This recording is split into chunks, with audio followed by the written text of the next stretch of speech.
My wife thought I was weak after her affair. She was very wrong. Welcome to Michael Tells Stories. Here, I share daily infidelity stories about unfaithful wives. Thank you for listening. I used to believe my marriage was like a house built from old oak, nothing flashy. Nothing that drew attention, but solid enough to withstand years of weather. Solid enough to shelter two people from the relentless rain of modern life. Where everyone seems to be in a hurry and even quicker to walk away. That belief lasted until one autumn evening, when I stood alone in the kitchen, the bitter smell of cold coffee still clinging to my hands, listening to the front door open later than usual, and realizing that some houses don't collapse because of storms, but because of small cracks no one bothered to seal in time. Anna walked in with her coat still on, high heels striking the wooden floor in a dry, hollow rhythm, her eyes deliberately avoiding mine.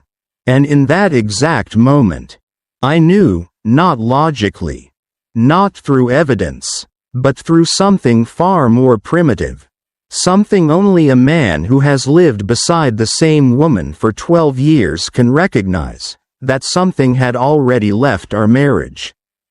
Quietly but decisively, like a late-night train that never returns to its old station. We didn't argue. There were no raised voices, no shattered objects, no tears spilling onto the floor.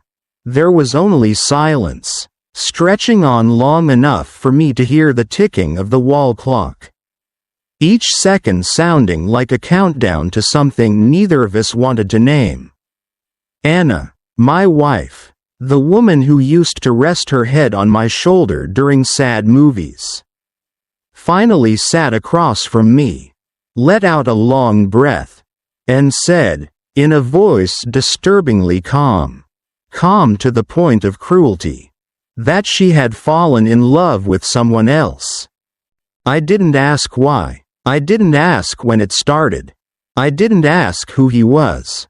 Because in that moment, my mind clung to a single, strange, almost foolish thought, that maybe I hadn't been strong enough, not decisive enough, not enough like the men in the American and European films Anna liked to watch. Men who walked fast, spoke little, and always seemed certain of what they wanted. Anna looked at me then, her expression a mixture of pity and relief, as if she had finally been freed from the role of the faithful wife in a marriage that had become too stable, too predictable, too boring. "I'm sorry," she said, but the words carried none of the weight an apology should have. They sounded more like a formality, something to be said before moving on. And when I remained silent, Anna sighed, shook her head slightly, and added a sentence that would stay with me long after that night, etched into my memory down to every pause between words. "You're always like this, too gentle, too accommodating. I thought you'd understand." Understand, a word that sounds compassionate, even noble, but in that context, it felt like a dull blade, one that doesn't kill instantly, but leaves a wound that throbs endlessly beneath the skin. I sat there and nodded, as if I did understand, as if being betrayed was somehow reasonable when the man in the marriage wasn't strong enough. Anna thought I was weak, and maybe, by society's definition of strength, she wasn't wrong. I didn't slam my fist on the table. I didn't throw her out of the house. I didn't call the other man to confront him. I simply stood up, poured myself another cup of coffee despite the late hour, and said we should get some rest. That we could talk more tomorrow. Because somewhere deep inside me, A quiet but unmistakably clear voice was telling me that this wasn't the end yet, and that before anything else, I needed time to understand where I was standing, and who I was, now that I was no longer the husband Anna believed she could walk away from without consequence. The days that followed moved painfully slowly, as if time itself had decided to drag its feet.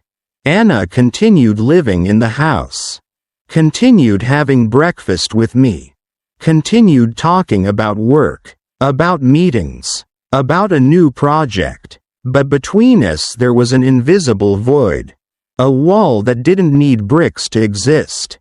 I began watching her more closely than ever before, the way she held her phone, the way she smiled while reading messages, the way her choice of perfume subtly changed, small, ordinary details I had never paid attention to before, because I had trusted too deeply in the permanence of something called family.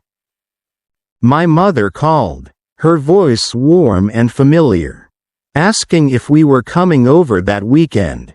I lied. I said Anna was busy. That maybe next week. Anna stood nearby and heard every word. Yet she said nothing, simply turned away. And in that moment, a painful clarity settled in. Betrayal is never just between two people. It drags along everyone else. Every relationship, every expectation, every quiet belief that outsiders never realize they're placing on a marriage. I found myself replaying old memories, ordinary ones, from the beginning, the first time we met at a small gathering of mutual friends. Anna not yet as polished as she would later become, laughing easily, talking freely, enjoying quiet evenings. I had thought myself lucky to have found a woman who didn't crave drama to feel alive. And maybe that very thought had led me here, to the price of too much peace maintained for too long. When Anna said she needed time, that she was confused, that the other relationship made her feel seen, desired, I didn't scoff or mock her. I asked one question, slowly and clearly, what she wanted from me now. She was silent for a long time before answering that she wasn't sure, but she believed I wouldn't do anything extreme. Because I was never that kind of man. In that moment, I understood something fundamental. In Anna's eyes, my calm wasn't strength, it was weakness. And that belief had given her permission to cross the boundary of our marriage. Because she trusted that any consequences would be soft, manageable, gentle, just like me. I began to change, not out of revenge, not to prove anything to Anna, but because I realized that if I continued the same way, I would lose myself long before I lost this marriage. The change wasn't dramatic, it wasn't loud, it began with small, ordinary things. Like stopping myself from waiting for Anna to come home for dinner. Cooking simple meals just for myself. Spending more time on my work not to escape, but to remember the pride I once felt in my own competence. Anna noticed. She asked if I was tired, if something was wrong at work. I answered politely. Briefly, not cold, but no longer offering the unconditional emotional availability she had grown accustomed to. And in her eyes, I caught a fleeting trace of unease, quick and subtle, like a thin cloud passing across a clear sky, but enough for me to know that the balance between us had begun to shift. I didn't know where this was going. I didn't know if our marriage could be saved, but I knew one thing for certain: the man Anna thought was weak was slowly disappearing, making room for someone quieter, sharper, and no longer willing to play a supporting role in his own life. And that was only the beginning. The change in me made no sound. It didn't arrive like the cinematic storms Anna used to admire in movies, where a man proves his pain by breaking furniture and raising his voice. Mine was quieter, more like the tide pulling back each night, slowly exposing the sharp rocks that had long been hidden beneath routine and endurance. And it was precisely that silence that began to unsettle Anna, because she had grown used to me being there, always present, always ready to fill every emotional gap without asking for anything in return. One evening, Anna came home earlier than usual. She stood in the kitchen watching me prepare a simple meal for myself. Noticing that I didn't ask whether she wanted to eat, didn't wait for her out of habit the way I had for 12 years. She asked, trying to sound casual, if I was angry. I paused just long enough to consider what the most honest answer would be. Then told her I wasn't angry. I was learning not to hurt myself further by pretending everything was fine. The words stopped her cold. For the first time, I saw her lose her footing. Because she had always known me as the one who smoothed things over, who stepped back, who made his own emotions secondary so the surface of our family life could remain calm. Now, I wasn't shouting, but I also wasn't disguising my pain behind familiar kindness. Anna began spending more time at home, not necessarily out of remorse, but out of a vague unease as she realized I no longer revolved around her the way I used to. I knew the affair was still ongoing, like a thin but resilient thread keeping her suspended between two worlds, neither fully leaving nor fully staying. That in-between state thickened the air in the house, making every sentence heavier, every glance loaded with unspoken questions. I met with a lawyer one rainy afternoon. Not to file for divorce. Not yet, but to understand my rights, my boundaries, things I had never thought about before. Because I'd always believed that love, if it was real, didn't need contracts or clauses. When the middle-aged lawyer spoke calmly about shared assets, potential custody issues if there were children, worst-case scenarios, I didn't feel panic. Instead, I felt something unexpected, a quiet sense of agency. For the first time in a long while, I felt like I was standing firmly on my own feet. Anna noticed that I had appointments I didn't explain. She asked, her tone edged with caution, what I was doing. I told her I was reorganizing my life. The answer was vague enough to avoid conflict, but clear enough for her to understand that there were parts of my life I was no longer obligated to report on. That shift in roles unsettled her more than any accusation could have. One late night, as I was reading in my study, Anna knocked and stood there for a long moment before stepping inside. Her eyes no longer held the confidence of someone who believed she controlled the outcome, but the hesitation of someone beginning to fear losing what she had taken for granted.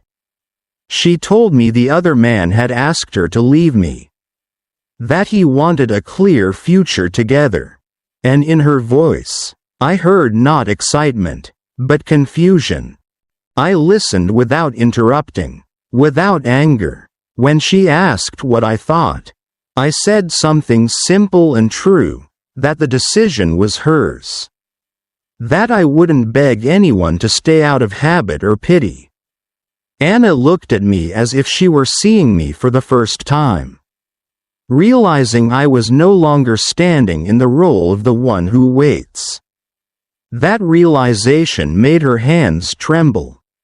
She cried that night, quietly, with her back turned to me. I lay there, acutely aware of the distance between our bodies, not measured in inches, but in years of misunderstanding and misjudgment. And I realized then that the deepest pain wasn't the betrayal itself, but the fact that the woman I loved had believed I would always accept being hurt as if it were my natural role. In the days that followed, Anna tried in her own way.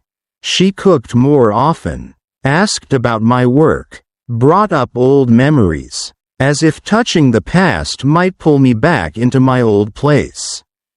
But I didn't respond the same way. I wasn't cruel, but I kept a necessary distance, because I understood that returning without changing the structure of our relationship would only delay another collapse.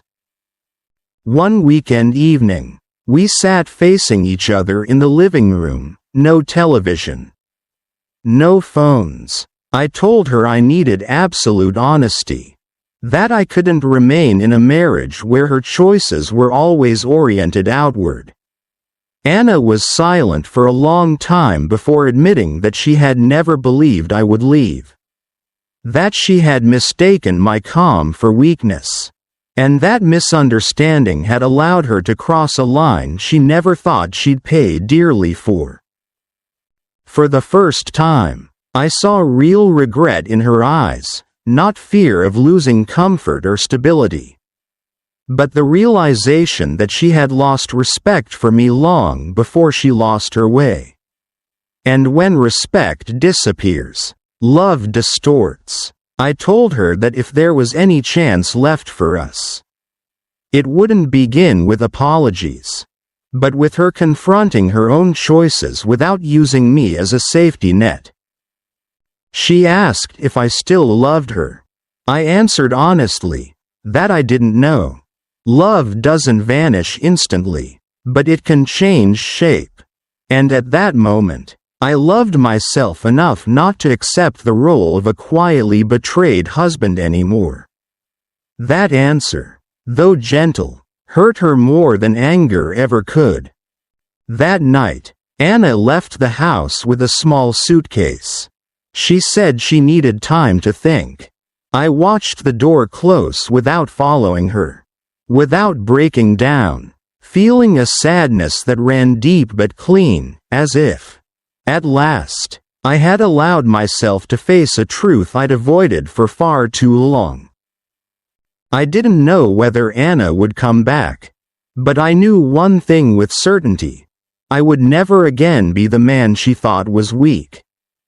The house settled into a different kind of quiet after Anna left. It wasn't the peaceful silence of two people reading in separate corners of the same room, but the unmistakable absence of a familiar presence, a breath that had once belonged to the space. It took me a few days to realize I was no longer waiting for the sound of keys turning in the lock each night, not because I had stopped loving her, but because I had accepted that life could, in fact, move forward without clinging to someone who was no longer sure she wanted to stay. I reorganized the closet slowly, without drama, without the symbolic urgency self-help articles often suggest. I folded my clothes neatly, moved Anna's things to one side, as a way of acknowledging that we were now occupying different spaces. Even if, legally, we were still married. In the process, I came across old items, a wool scarf I'd given her in our first year of marriage, a birthday card written in handwriting that was still awkward and hopeful. And I realized then that pain doesn't come from good memories themselves, but from the fact that they no longer have the power to keep two people together. Anna called after 3 days. Her voice sounded tired. She said she was staying at a friend's place, that things weren't as simple as she'd imagined, that the other man didn't look the same once real decisions had to be made. I listened without interrupting. without offering advice, because I understood that if I stepped back into the role of the one who reassures and guides, everything would slip back into the old pattern, where she leaned on me to escape the consequences of her own choices. I told her I hoped she would find clarity, not for me, but for herself. There was a long silence on the line before she asked if I was okay. I said I was learning how to be. Not a complete answer, but an honest one. The call ended in heavy quiet. Friends began to find out, not because I told them, but because some changes can't be hidden. They asked questions, offered opinions, gave advice. Some said I should forgive, that 12 years wasn't something to throw away lightly. Others said I should be harsher, that I shouldn't give Anna any chance to return. I listened to all of it, but I didn't let any of it decide for me. No one else lived inside that marriage but Anna and me, and whatever choice I made would leave scars only I would have to carry. I met with the lawyer again, this time with a different mindset, not as a man afraid of losing, but as someone preparing for all possible outcomes. When he asked whether I wanted to proceed with formal steps, I said not yet. I needed more time, not to wait for Anna to come back, but to ensure that any decision I made would come from clarity, not from a reaction to pain. One afternoon, I ran into Anna by chance at a small cafe near my office. She looked thinner, wore little makeup. Her eyes no longer carried the familiar brightness. We greeted each other like old friends, slightly awkward, but not hostile. Sitting across from her, I realized the distance between us no longer felt dramatic. It felt like two parallel lines, once intersecting, now moving in separate directions. Anna told me she had ended the affair, that it hadn't given her the sense of safety she'd imagined, that she had mistaken novelty for love. She said it without crying, only a deep fatigue in her voice. I listened without judgment, without relief, because I knew that ending a wrong relationship didn't automatically mean being ready to rebuild a right one. She asked if I could give her a chance, not to move back in immediately, but to start again slowly. I looked at her for a long moment, long enough to see that the woman in front of me was no longer the idealized version I once loved. But neither was she a simple villain in my story. She was a human being, flawed, searching, capable of mistakes I had never imagined. I told her I wasn't closing the door completely, but I wasn't holding it open either. If there was any possibility for us, it would have to unfold under new conditions, where respect was no longer assumed, but rebuilt day by day. Anna nodded. She didn't argue. She didn't beg, and in her eyes, I saw acceptance, difficult, restrained, but real. We began seeing each other occasionally, not as husband and wife, but as two people getting to know each other again. We talked about things we had never truly discussed before: pressure, the fear of aging inside a marriage that felt too settled, the feeling of being taken for granted. I spoke about feeling overlooked, misjudged, about how my calm was never a lack of strength, but a way I had chosen to exist in an overly noisy world. Some meetings were gentle, others ended in tense silence. I didn't avoid those moments, because I understood that returning without moving through conflict would mean nothing more than taping over a deep crack that would eventually split open again. During that time, I also allowed myself to explore other dimensions of life, new connections at work, activities I had once declined because I thought I didn't have time. I realized how much my world had narrowed around the role of husband. And that expanding it wasn't a betrayal of marriage, but a reclaiming of an identity I had quietly abandoned. Anna sensed that change, not through gossip, but through the way I spoke, the way I carried myself, the fact that my life no longer revolved around the question of whether she would return. One evening, she asked me directly whether I was moving away from her. I told her I was moving toward myself, and if that path crossed hers again, it would be a free choice for both of us, not driven by fear or habit. Time passed, neither fast nor slow, and I came to understand that regardless of how this marriage ended, I was no longer standing in the place of a betrayed man who bowed his head and endured. I had become an active participant in my own story, and that realization, painful as it was, carried a sense of release I had never known. Nothing unfolded in a straight line. There was no cinematic moment of reconciliation where we clung to each other, crying, promising to erase the past. What happened instead was slower, uneven, like a back road after heavy rain, every step requiring attention to avoid slipping. And it was within that slowness that I began to understand the true nature of what Anna and I had shared, as well as the marriage she had betrayed, not because love was absent, but because honest dialogue had been missing for far too long. Anna moved into her own apartment after a few weeks of staying with friends. It was a small place, sparsely furnished, carrying none of the marks of a family life. When I helped her carry the last boxes up the narrow stairwell, I realized that living apart allowed us both to breathe more easily.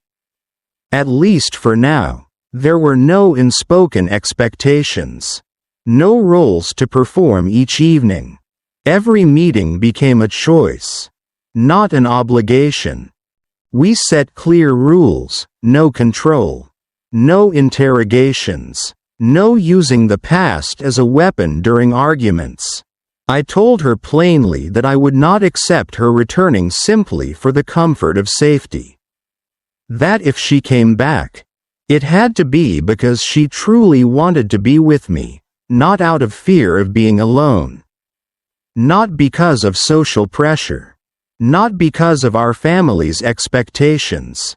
Anna listened without arguing, because perhaps for the first time in our marriage, she saw that I was no longer negotiating my core values. Her mother called me, her voice tight with worry, asking what had happened. I answered respectfully, without accusations or details, saying only that we were facing serious issues and needed time. After that call, I realized that preserving dignity wasn't only about protecting myself, it was also about shielding Anna from the harsh judgment of people who had never lived inside our marriage. Even though she was the one who had crossed the line. Anna learned about that later. One evening, sitting across from me, she said she had expected me to tell everything, to turn her into the obvious villain so I could protect myself. I told her I didn't need to do that. Truth didn't have to be used as a weapon. The look in her eyes then was different, not the gaze of someone being forgiven, but of someone beginning to respect the man in front of her again. There were moments, alone in the old house, when I wondered if I was prolonging something that could no longer be saved. If leaving the door ajar was exhausting us both. I allowed myself those thoughts without judgment, understanding that true strength doesn't lie in quick decisions, but in staying present with difficult questions without running from them. One night, Anna told me she had started seeing a therapist, not to save the marriage, but to understand why she had always felt empty even when everything appeared stable. Hearing that didn't spark hope so much as cautious relief. Because at last, she was no longer placing the responsibility for her healing on my shoulders. During that time, I also changed how I showed up at work. I stopped working merely to fulfill expectations and began setting boundaries, saying no to unreasonable demands. The results surprised me: quiet recognition, new opportunities, and, more importantly, the sense that I no longer needed to prove my worth through silent sacrifice. A new woman entered my life, not dramatically, not romantically at first, but naturally. She was a professional partner on a long-term project. Intelligent, composed, uninterested in prying into my personal life. That absence of demand made me feel unexpectedly at ease. Still, I kept a clear distance, not because of Anna, but because I wasn't ready to step into any relationship while I was still rebuilding my foundation. Anna sensed that shift, not through jealousy, but through a quiet fear. One evening she asked whether I was slipping away from her. I told her I was moving toward myself, and if that path crossed hers again, it would be because both of us chose it freely, not out of loss, not out of habit. For the first time, we stood at a crossroads without confusion, without leaning on routine. I knew the final decision was approaching. Whether we reunited or went our separate ways, it would no longer be a compromise born of fear, but a conscious choice, and in that realization, I felt a calm that was new, mature, as if I no longer needed to prove whether I was strong or weak in anyone's eyes. The decision didn't arrive in a dramatic moment. It slipped quietly into my life, like winter light in the early morning, not bright, not overwhelming, but clear enough to illuminate everything as it truly was. I realized I was no longer afraid of the question "what if?" No longer haunted by the idea of losing a marriage that had lasted more than a decade. In the time we had spent apart, I had learned how to exist as a complete individual, not defined by the role of husband, not dependent on another person to justify my worth. Anna suggested we take a short trip together, not to rekindle romance, but to talk fully, without work, without family calls, without the distractions that had so often diluted our conversations. I agreed, not out of hope, but because I knew I was steady enough to face whatever outcome awaited us. We chose a small coastal town, a place with few shared memories, where the wind was strong and the sea constantly reminded you that some things can never be controlled. Those days passed slowly. We walked a lot. We talked more than we had in years, about the things we had avoided, about loneliness within marriage, about how we had unconsciously performed versions of ourselves we thought the other needed, instead of being who we truly were. There were no accusations in those conversations, only raw truths, sometimes uncomfortable, but necessary. Anna admitted that she had confused stability with boredom, that she had searched for the feeling of being desired elsewhere instead of confronting the emptiness within herself. As she spoke, I felt no resurgence of old anger, only a deep sadness. For the years we had lost the chance to understand each other properly. I spoke, too, about how I had avoided conflict, how I believed silence and accommodation were ways to keep peace, when in reality they had only widened the distance between us. One evening, we sat on the beach in silence for a long time, listening to the waves. Anna asked me, her voice barely above a whisper, whether I could love her again from the beginning, without carrying what had happened with us. I waited before answering, long enough to make sure I wasn't lying. And then I told her the truth, that I could learn to love again. But I couldn't pretend the past didn't exist. If there was to be a return, it would have to be a different relationship altogether, with clearer boundaries, and both of us would have to accept that we were no longer the same people we had been 12 years earlier. The trip ended without a promise-filled embrace and without a final goodbye. Instead, there was an unspoken agreement to give each other more time. Not to wait, but to observe whether the changes we were making could last. When I dropped Anna off at her apartment, I didn't go inside. I stood at the door, wished her good night, and walked away with a strange sense of lightness. In the weeks that followed, my life continued to open in very ordinary ways: early morning runs, dinners cooked for one, deeper conversations with friends I had once seen only out of obligation. I realized that happiness wasn't a constant high, but the quiet assurance that I wasn't betraying myself in the small decisions I made each day. Anna remained present in my life. Not frequently, not insistently. Each time we met, she seemed a little more grounded, a little less dependent. I respected her more for it, even as I still didn't know where we were heading. And that uncertainty no longer frightened me the way it once had.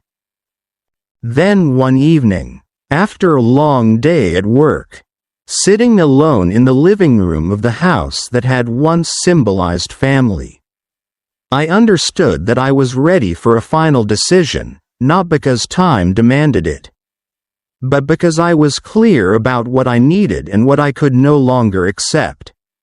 I called Anna and asked to meet that weekend, not to argue, not to assign blame, but to speak plainly.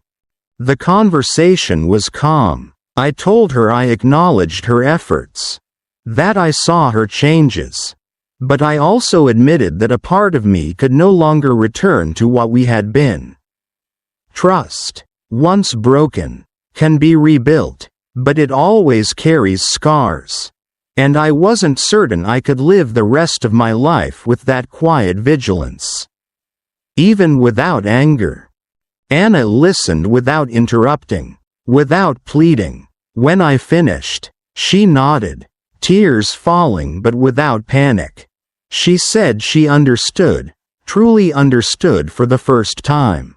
And though it hurt, she respected my choice, because she knew that if I returned out of pity or habit, it would be another betrayal, this time of myself. We embraced one last time. It was a long embrace, free of possession, free of promises, simply an acknowledgement that we had once been deeply important to each other. When I left, I didn't feel like a loser or a victor. I felt like a man who had walked through loss with his back straight and his head held high. The marriage ended not long after. Through clean, quiet procedures, without spectacle, without vilification, I stepped out of it with a calm I never thought I would possess. And the strangest thing was this: I didn't feel that I had lost my dignity. I felt that I had finally reclaimed it. Life did not reward me immediately after the divorce. There was no sudden rush of happiness, no dramatic turning point that announced itself with fireworks.